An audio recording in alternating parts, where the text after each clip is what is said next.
What should be the Christmas of sports has finally come. We have reached March Madness. Welcome everybody to the Fumble Sports March Madness Conference Tournament pregame show. This is a conference tournament pick show. We're going to go through the Big Ten, the Big 12, and the SEC, going through every game of those three conference tournaments, making selections, going through the bracket, giving you picks, and helping you prepare for March Madness Selection Sunday, only a few days away. So make sure you join us for the next hour or so. We're going to go through every game for the conference tournaments for the Big Ten, the Big 12, and the SEC, answering all of your questions around the conference tournaments. Make sure you're following us on TikTok, Instagram, and YouTube. Fumble Sports is where you'll find us. And of course, Sports Fumble on Twitter. Appreciate all of you joining us one more time. We're going to go through the conference tournaments for the Big Ten, the Big 12, and the SEC, breaking down each matchup. We'll put out polls, have you guys vote on who you think's going to win each game, as well as give out our picks. And if you're watching on YouTube, you'll see it in our bracket. Make sure you go to YouTube and check us out, Fumble Sports. You'll see our graphics, you'll see our brackets, as again, we go through the conference tournaments for the Big Ten, the Big 12, and the SEC. And we start in the Big Ten. The first matchup comes on Wednesday. Ohio State, number 13 in the Big Ten tournament, facing number 12, Wisconsin. To give you guys some stats on that, Ohio State has a strength of schedule of 16. They are 64th in offensive rating in the country, so they're a better offensive team than defensive team. That said, this is a battle of two teams that are not very good in their Big Ten rating standings all year. They've struggled at times. What really stands out to me, Wisconsin has lost these earlier matchups to Ohio. Wisconsin won the earlier matchups rather against Ohio State, so I do give Wisconsin the benefit here. I like how they play. They play within their style, within their tempo. They're not going to get rushed. So for many reasons, definitely feel like Wisconsin is the better play. We're going to do our first quick poll of the day. Hope you guys vote along with us. The first quick poll: who will win the first game of the Big Ten tournament? Smiley face if you think Ohio State. Crying face if you think Wisconsin. Doing our first quick poll one more time. Smiley face Ohio State. Crying face Wisconsin. Which team do you guys think is going to win the first game of the Big Ten tournament? I just gave out my pick. I like Wisconsin given their tempo and style of play. Let us know what you guys think. Ohio State or Wisconsin, which team do you guys think is going to win the first game of the Big Ten tournament? Appreciate all of you joining us. Make sure you're following us on TikTok, Instagram, and YouTube. Hit that like button as well. That way you let others know about what's going on in the conversation. Not getting a lot of votes here. Well, I do like Wisconsin in this game. Like I mentioned, I think Greg Gard knows how to get his team, especially the guard position, no pun intended there, but knows how to get the guard position well prepared for conference tournament play. The guards for Wisconsin are going to be the most important players in this game in my expectation. So Hepburn, he's going to have a Chucky Hepburn. That's a guy I'm looking for. He averages 12.2 points per game, 2.9 assists. He's the leading assist getter for a Wisconsin team that should be better in that regard. So for a number of reasons, I do like Wisconsin to advance in the Big Ten tournament. Moving on to the next game that features Minnesota.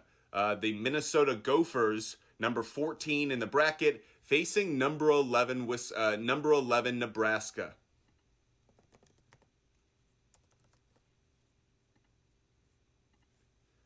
Minnesota, led by head coach Ben Johnson, has a strength of schedule that's 44th in the country. They are 346th in offensive rating, 317th in defensive rating. Speaks to where the Minnesota Golden Gophers are this year. They've really struggled this year. They are not a good team. And for a number of reasons, I think this will be a quick exit. When you just look at their past history against Nebraska, they lost on February 25th at Nebraska earlier this year. They played Nebraska in an overtime game January 7th. They also lost that one. So the fact that Nebraska is 2-0 on the year against Wisconsin gives me a lot of reason to like it. I like Nebraska in this game. I like Nebraska over the Minnesota Golden Gophers. Curious to know what you guys think. We won't do a quick poll now, but if you guys have comments about this game, make sure you throw them in the chat. Make sure you throw your comments in the chat. Answering any of your questions around the Big Ten tournament as we go through the entire bracket. We have given Wisconsin the win over Ohio State. We have given Nebraska the win against Minnesota. So those two teams advance as we now move on to Thursday's action. In the first game on Thursday, it features the Rutgers Scarlet Knights facing Michigan. Rutgers has been an up and down team this year. They were good early in the year, have faded towards the back half of the season, at least in the Big Ten standings. In strength of schedule, Rutgers is 53rd in the country. They are one of the best defenses in the country. Rutgers is 5th in the nation in defense. As for Michigan, they had a tough loss against the Indiana Hoosiers this past weekend, a loss that kind of put them on the outside of the bubble, probably looking in. They're 5th in the Big Ten standings, 17-14 record overall, 11-9. The offensive rating for this team, 121st. Defensive rating, 148th. For those who are interested, I have Michigan moving on in this one. I like Michigan over Rutgers. I like how Michigan's playing, especially how they get the ball inside to their big man, Hunter Dickinson. He has a great left-handed hook. I think they're going to do a good job of sucking the defense in around him and then finding shooters around the perimeter. For that reason, I like Michigan advancing over Rutgers.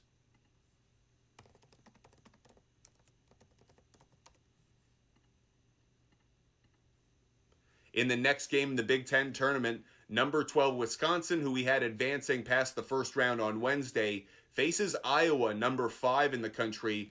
Iowa is a much deeper team. Wisconsin, again, that slow pace may cause problems for Iowa, at least trying defensively to control the game. But I really like Iowa in this one. They have a number of shooters, including the McCaffrey brothers. I think there's good opportunity for Iowa to not just get this win, but to build some momentum as they try to make a push, not only through the Big Ten tournament, but into the NCAA tournament. So for that reason, I love Iowa. I think Fran McCaffrey is a good coach. This is one in which Greg Gard is good.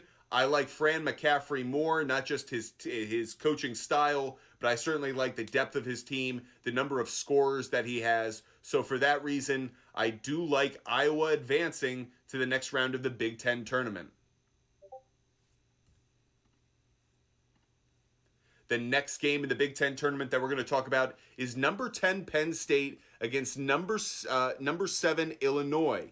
Penn State, not usually thought of as a basketball powerhouse by any means, but they've actually been better this year than some people think. In their strength of schedule, 41st in the country. Their offensive rating is 47th. So they're a better offense than you might think. They actually have a number of double-digit scores. Jalen Pickett, 18 points per game, 7 assists per game, 7.3 rebounds per game. He's been one of the best players in the Big Ten this season. Jalen Pickett's definitely a player I'm going to keep my eye on in terms of if he has a good game, he could maybe push Penn State over the top against Illinois. But I think Illinois is just a deeper team overall. Brad Underwood's a really good coach. He's done a good job recruiting, and not just through high school. He was able to get a big win in the transfer portal when they got Matthew Mayer from Baylor to join their team. He's averaging 13 points this year, 5.4 rebounds. He's a great shooter from the outside, averaging when it comes to three-point range, 34% from three-point range, which is the best on the team. So I really like the Fighting Illini of Illinois. I know Penn State has their superstar, but I think the overall depth and quality of team that is Illinois will help them advance past Penn State to the next round of the Big Ten tournament. And then the last game of that second round, that Thursday slate of games for the Big Ten tournament, is number 11 Nebraska against number 6 Maryland. Now, we let Nebraska get through in the previous round, largely because of their success so far this year against the Minnesota Golden Gophers. They had gone 2-0 this year. But Maryland's a much different story. Maryland's a much better team. Strength of schedule, 45th in the country, 71st in offensive rating, 74th in defensive rating. That's always something I keep an eye on. is a team not overly strong in one area? Is there a level of balance? And you seem to get a little bit of that with Maryland. They're obviously a much better team at home. They did just play Penn State and Ohio State back-to-back losses to end their year, but both of those games were on the road.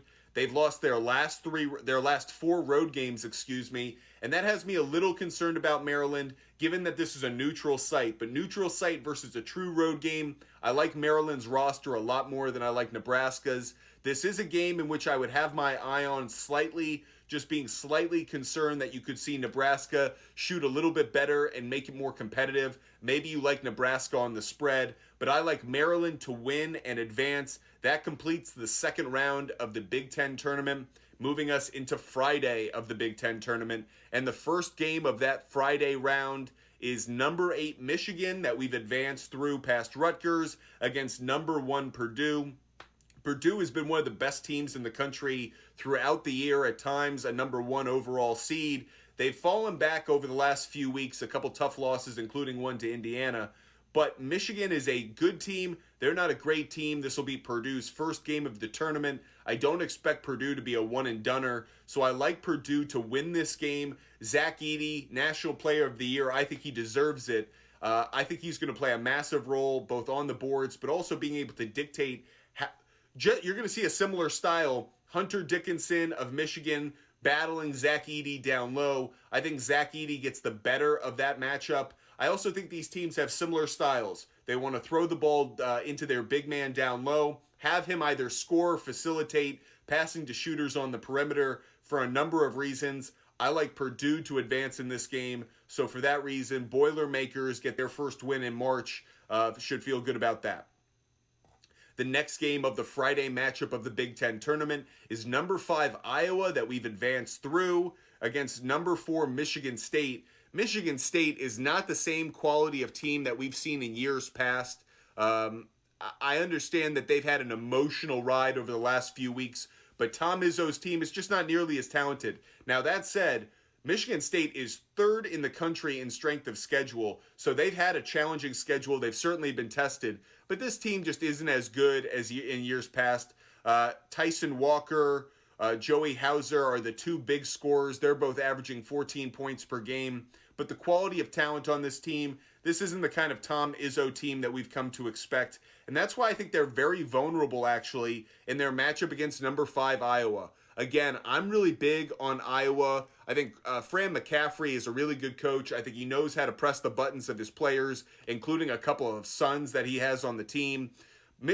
Iowa has 5 players that are scoring double digits, including Chris Murray, who's averaging 20.5 points per game. He is a star. He's got a brother in the NBA playing for the Sacramento Kings. But Chris Murray is emerging as a star in his own right in college basketball. Again, 20.5 points per game, 8 rebounds. He averages a steal, a block a game, and he can fill it up from the perimeter, averaging around 34.3 from deep. So a lot of reasons to like the Iowa offense in that game. Michigan State, what's their strength? They don't really have one. 137th in offensive rating, 172nd in defensive rating. They really don't have something that they hang their hat on. Meanwhile, Iowa, 15th in offensive rating this year. They average 80.6 points per game scored. That's 17th most in the country. I really like Iowa to fill it up against Michigan State and to advance into that semifinal round. The next game of the Big Ten tournament that we're going to break down on Friday is number 7 Illinois against number 2 Northwestern. This is one I'm a little bit concerned about, if I'm being honest, simply because I really like Illinois. I think they're a really deep team. I think they could be a good team in the overall NCAA tournament. But Northwestern has kind of been a darling this year. Their defense has been phenomenal for a number of reasons. I think that Illinois could have some trouble. How do they play against the big men down low of Northwestern? Northwestern generates a lot of steals. Northwestern, 34th in the country in defensive rating. They allow 62.3 points per game. That's 19th best in the country. So Northwestern, Chris Collins, he's building a real program at Northwestern. For years we talked about, Duke coach tries to go and turn Northwestern into Duke of the Midwest. but he's slowly doing that. Northwestern has been really good. They've had an unbelievable strength of schedule as well, 37th in the country. For Northwestern, that's incredibly high. And they've beaten Indiana twice. They beat Purdue at home when Purdue was number one in the country. They don't score a lot of points. They only have two scorers in double digits.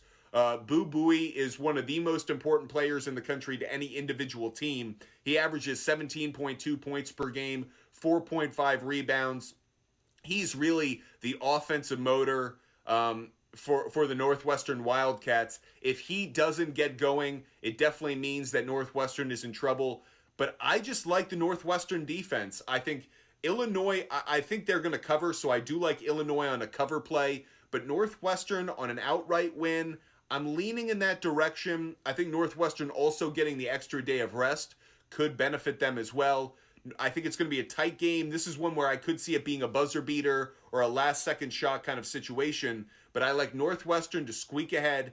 I would consider the under in that game. Obviously, we don't know what the line is. We have to get to that point, but given how the defense of Northwestern plays, I think it's a tighter, low-scoring game, so I'm going to have Northwestern advancing.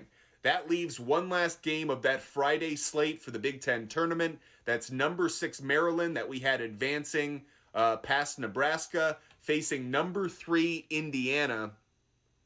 Now, the Indiana Hoosiers, they were projected or expected to be the number 1 team. They were expected to win the Big Ten regular season title, projected to at the beginning of the year. They didn't ultimately complete that, finished number 3rd in the Big Ten standings. And in part, that's because they struggled a little bit towards the end of the year. They got some clutch wins like their win on the road against Purdue, but then they lost against Iowa at home, a bad loss for them. Maryland, on the other hand, they've been up and down at times this year. They finished with back-to-back losses, as I mentioned a moment ago, both on the road. But they've won 4 of their last few games. So the question is, will Maryland feel the home court advantage of Indiana?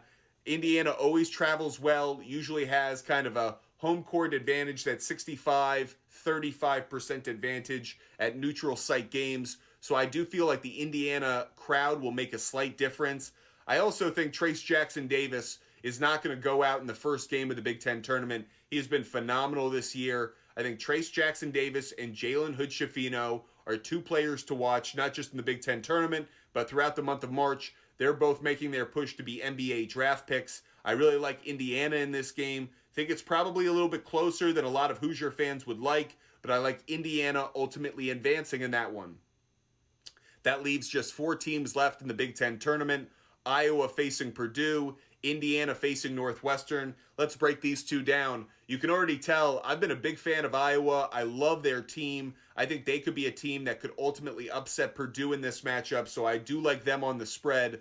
But Purdue is the juggernaut. They're the best team in the Big Ten. They've held that status throughout. I like Purdue in this game. Again, having the extra rest probably will serve them well. I don't think Iowa can match up well with Zach Edey. They certainly can match up on the outside with the guards and shooters of Purdue, but Zach Edey has a dominant advantage in the paint. I think in both rebounds and scoring in the paint. That's ultimately what's going to make the difference. I like this as a higher scoring game. So again, we have no idea what the total number will be coming out of Vegas, but I really like Purdue on the money line. I like Iowa to cover, and I like the over in this game if we get it. But I think this is going to be one of the most entertaining games of any conference tournament. That's Iowa and Purdue. If we get it, it would come on Saturday. The other game that would come on Saturday in the Big Ten tournament is Indiana facing Northwestern. This would be the 3rd matchup of these 2 teams. Crazy to say it, Northwestern has swept Indiana so far this year, winning both at home at Northwestern and at Assembly Hall in Bloomington. Northwestern seems to have Indiana's number, and the way they do it, they limit Trayce Jackson-Davis, they limit Jalen Hood-Schifino. There's only so much you can do to stop Trayce Jackson-Davis, but if you limit him to 15 points, it feels like a massive win. Northwestern's been able to do that at times, and Jalen Hood-Schifino has not played well against Northwestern, hasn't had the kind of shooting success he's had against other teams. So for a number of reasons, I'm leaning towards Northwestern. Indiana should be the better team on paper. Northwestern has clearly figured out how to play against the Hoosiers. Chris Collins has Mike Woodson's number, or at least he has this year. So I'm going to advance Northwestern. I know if you're a Northwestern fan, you can't believe I'm saying it, but I have Northwestern playing Purdue in the Big Ten Tournament Championship game. That'll be on Sunday, right before Selection Sunday, or before the selection show on CBS. That game, Purdue #1 against #2 Northwestern. So a bit of chalk here. I do like Purdue to ultimately win. Purdue lost to Northwestern in a game. Purdue traveled on the road, faced Northwestern at their place. Very tight game. Came down to the final few seconds. Ultimately, Northwestern won. But I think Purdue's going to get their revenge in this game. I love Purdue, especially with what, again, Zach Edey can do. Tough matchup against Northwestern. So for a number of reasons, again, shooters outside, Matt Painter's coaching, Zach Edey, the most dominant player in the country, think he's going to own the glass. Don't think Northwestern's going to be able to contain him in the same way that they did in their previous matchup. So I have Purdue ultimately winning the Big Ten tournament. Make sure you follow us on TikTok, Instagram, and Twitter. That's Butt Fumble Sports on TikTok, Instagram, and Twitter. And Sports Fumble on Twitter. TikTok, Instagram, and YouTube, I should have said. TikTok, Instagram, and YouTube. You can find us at Butt Fumble Sports and Sports Fumble on Twitter. And of course, make sure you go to our website, buttfumblesports.com. Sign up for the free newsletter. It's going to have everything you need for March Madness. Comes out every Friday, so all of our picks for the weekend, including the teams that we think are going to get the top 4 seeds for the Selection Sunday Committee. Make sure you follow us. Hit that like button, subscribe, and of course, go to our website and sign up for that free newsletter.